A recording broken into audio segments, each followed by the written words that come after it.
You wake up at 4 in the morning not because you are dedicated to the grind, but because your regional manager in Sinaloa just accidentally texted a photo of a federal police checkpoint to his family group chat. The movies tell you that being a drug lord is all about silk shirts and pet tigers and gold-plated pistols.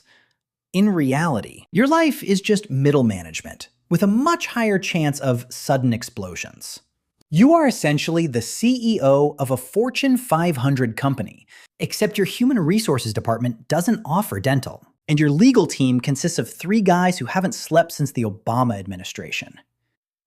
Today, we're going to look at what it actually takes to run a multi-billion-dollar criminal empire, and why you would probably have a better work life. Balance working the night shift at a suburban gas station. The glamour fades the moment you realize your entire business model relies on people who failed high school algebra. Your morning starts with an operational review that would make an Amazon logistics manager throw up. The cinematic stereotype says you sit in a dark room counting stacks of $100 bills while a classical violin plays in the background. The logistical reality is that you are staring at an Excel spreadsheet, trying to figure out why.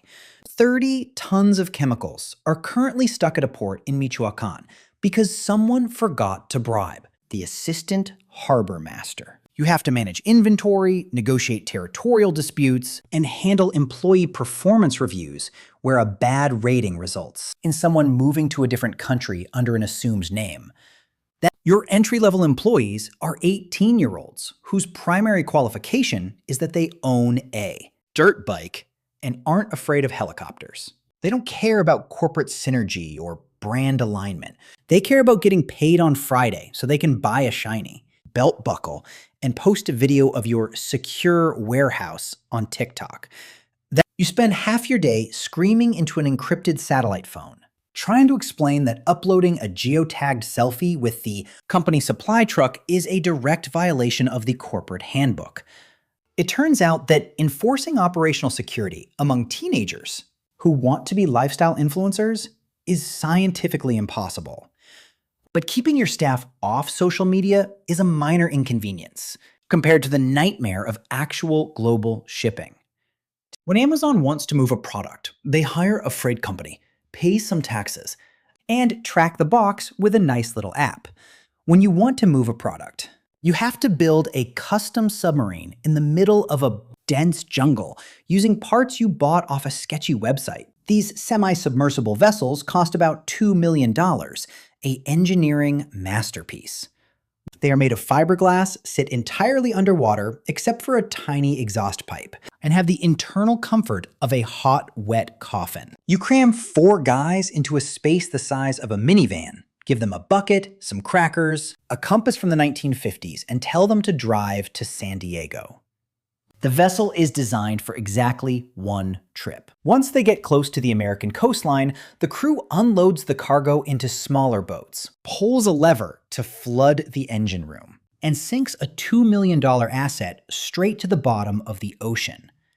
Imagine if every time an Amazon delivery driver arrived at your house, they threw the truck into a lake and swam away. The profit margins have to be astronomical just to cover the cost of your underwater graveyard. And if the Coast Guard spots the submarine before the drop, the crew sinks it anyway, leaving $40 million of product to dissolve into the Pacific. You don't get a refund. You don't get an insurance payout. And you can't exactly file a complaint with the Better Business Bureau. You just have to sit in your office, take a deep breath, and order more fiberglass. And if you think losing a $2 million boat hurts, try looking at the accounting ledger. The general public thinks the hardest part of the drug business is getting the product past the border. The actual hardest part is dealing with the literal tons of $20 bills coming back the other way. Paper money is heavy, it takes up space, and it is incredibly vulnerable to the elements. You can't just walk into a bank branch with 12 duffel bags of crumpled cash and ask to open a high-yield savings account. The teller will notice. So you have to store your revenue in abandoned warehouses, underground bunkers, or walls. This creates a massive environmental hazard involving moisture, mold, and hungry wildlife. But every year, major criminal enterprises lose tens of millions of dollars because rats literally eat the physical currency. You have to write off huge chunks of your quarterly profit because a family of raccoons moved into warehouse sector B and used $5 million of sequential 20s to build a nest. To fix this, you have to run your money through a massive network of legitimate front companies. You buy laundromats, used car lots, construction firms, and chain restaurants.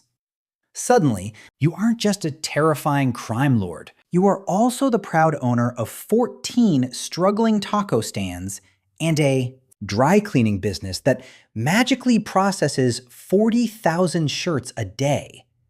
You have to spend your evenings arguing with contractors about the price of industrial drywall and checking if the commercial washing machines are under warranty.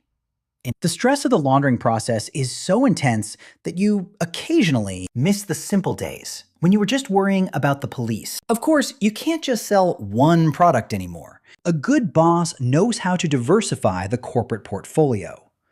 As the borders get tighter and the competition gets more aggressive, you look for legal industries that can provide a steady stream of income without the risk of federal prison sentences. This is how you end up controlling the global avocado trade.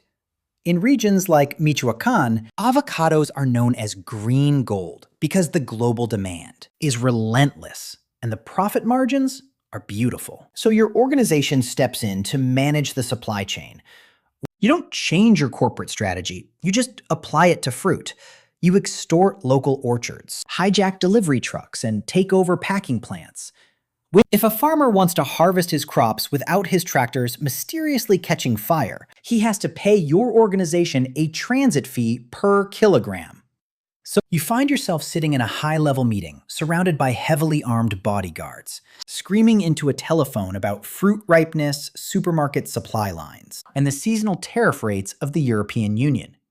You became an international fugitive to escape the mundane reality of the agricultural sector. Yet here you are, the undisputed king of guacamole. The line between a ruthless cartel and a highly aggressive agricultural cooperative becomes completely invisible. But whether you are moving green gold or the regular kind, your biggest threat isn't the government. It's your own staff. The Cartel Human Resources Department is a chaotic mess driven by paranoia and high turnover rates. In a standard corporation, if an employee is incompetent, you put them on a performance improvement plan and quietly revoke their access to the break room. But in your business, if an employee is incompetent, they accidentally leave a corporate phone in a rental car, and suddenly 3 of your favorite warehouses are being dug up by federal agents. But the temptation to cut corners is everywhere. Your regional managers will try to dilute the product to skim money off the top. Your accountants will try to open secret accounts in the Cayman Islands. And your lookouts will fall asleep because they stayed up all night playing video games. You have to implement a strict quality control system using people whose primary motivation is fear, which turns out to be a terrible tool for long-term employee engagement.